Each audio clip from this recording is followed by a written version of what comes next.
Assalamualaikum warahmatullahi wabarakatuh, kakak-kakak, abang-abang. Masih bersama Ustazah Khairul Rahma dalam pelajaran seni budaya. Nah, seperti biasa, sebelum kita memulai pembelajaran, alangkah baiknya kita selalu membaca Al-Basmalah, Bismillahirrahmanirrahim, dan membaca doa belajar di rumah masing-masing ya. Nah, kira-kira kita ngapain ya? Oke, dalam pembelajaran kali ini kita akan membahas tentang teknik peran dan penyusunan naskah fragmen. Nah, coba perhatikan karya berikut. Nah, karya tadi itu kira-kira ngapain ya? Apa yang sedang mereka lakukan? Pertunjukan atau pementasan? Kemudian itu kira-kira berakting atau sedang bercerita ya? Nah, kali ini kita akan membahas terlebih dahulu hal yang mendukung terjadinya sebuah pementasan. Yang pertama itu adalah panggung, yang kedua dekorasi, kemudian yang ketiga naskah cerita, kemudian yang keempat musik, yang kelima nyanyian, dan yang terakhir gerakan. Nah, seni yang dilakukan mereka tadi itu disebut dengan seni teater. Nah, untuk lebih jelasnya, teater itu berasal dari kata theatron. Itu berasal dari bahasa Yunani.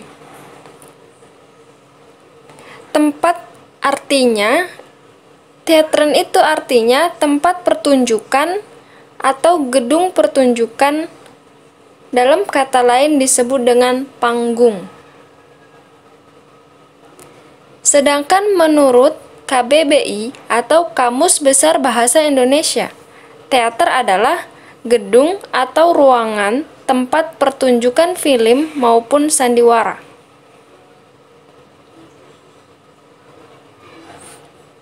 Nah, dari definisi tersebut dapat kita ketahui bahwa dalam seni teater juga membutuhkan aktor dan naskah yang akan dibawakan dalam pertunjukan tersebut.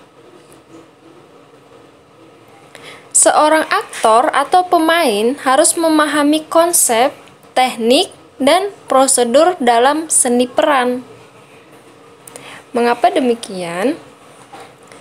Selain itu, dibutuhkan juga keterampilan dalam menyusun naskah dan memahami jenis serta bentuk naskah dan prosedur dalam penyusunan naskah.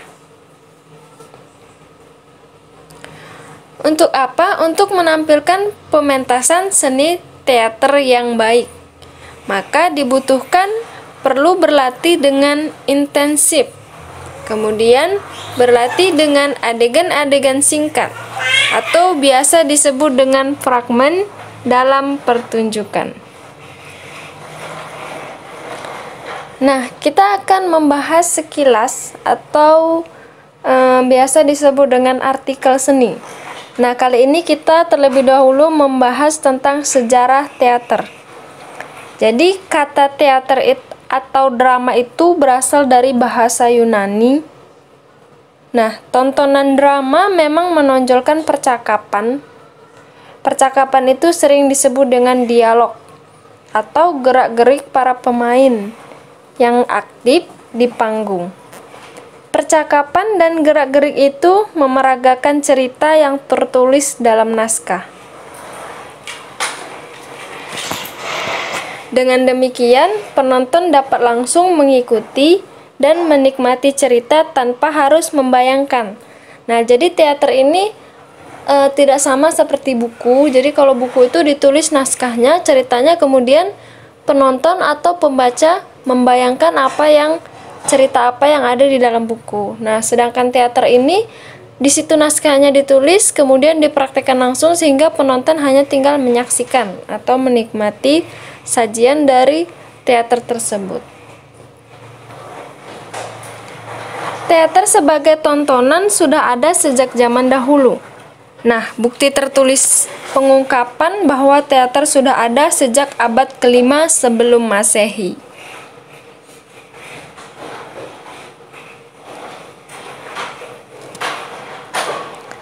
Kemudian, hal ini didasarkan pada temuan naskah teater kuno di Yunani. Nah, jadi ini termasuk tokoh dari Yunani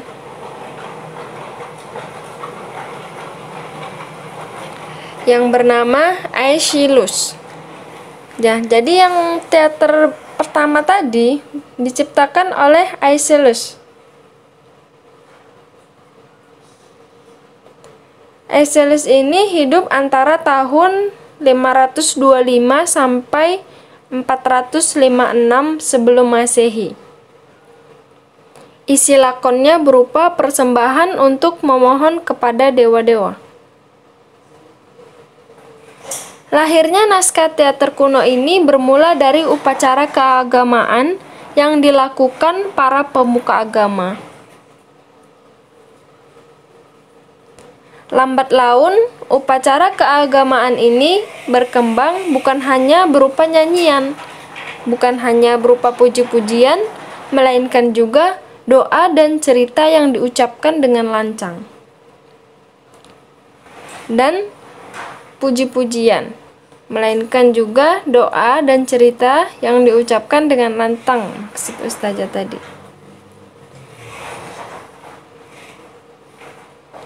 Sebenarnya istilah teater merujuk pada gedung pertunjukan, sedangkan istilah drama merujuk pada pertunjukannya.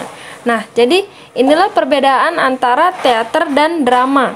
Teater itu gedung pertunjukannya, sedangkan drama itu merujuk pada pertunjukannya. Sekarang orang sering menyebut pertunjukan drama dengan istilah teater. Kekuatan utama yang menjadi daya tarik sebuah pertunjukan teater adalah acting, atau tingkah laku para pemain dalam memerankan tokoh yang sesuai dengan tuntutan karakter dalam naskah.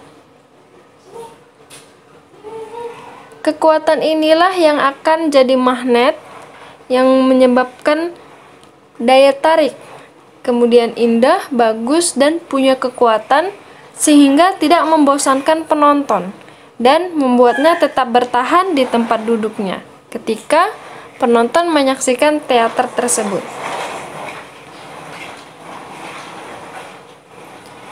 Kemudian, apresiasi karya seni teater dalam kehidupan masyarakat dan budaya Indonesia sudah tidak asing lagi, melainkan sudah menjadi bagian yang sudah tak terpisahkan. Nah, abang-abang, kakak-kakak, Ustazah rasa abang-abang dan kakak-kakak sudah banyak memperhatikan atau sudah paham tentang banyaknya teater di Indonesia, terkhususnya di daerah kita masing-masing.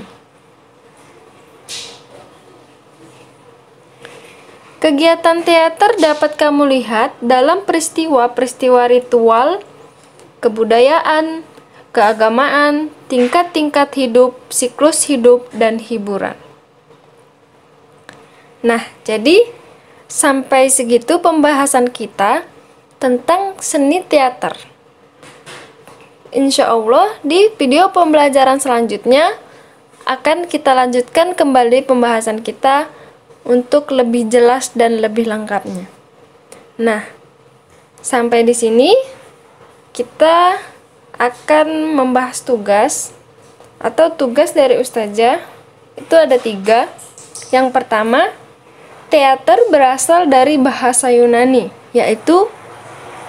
Kemudian, tugas yang kedua, tuliskan pengertian teater menurut Kamus Bahasa Indonesia. Yang ketiga, pengertian dari fragmen adalah. Nah, untuk abang-abang, kakak-kakak, Jangan lupa dikerjakan tugasnya. Dan jangan lupa ditonton videonya dari awal hingga selesai ya. Terima kasih karena sudah memperhatikan videonya. Dan tidak lupa kita selalu mengucapkan Alhamdulillah. Sekian dari Ustazah. Wassalamualaikum warahmatullahi wabarakatuh.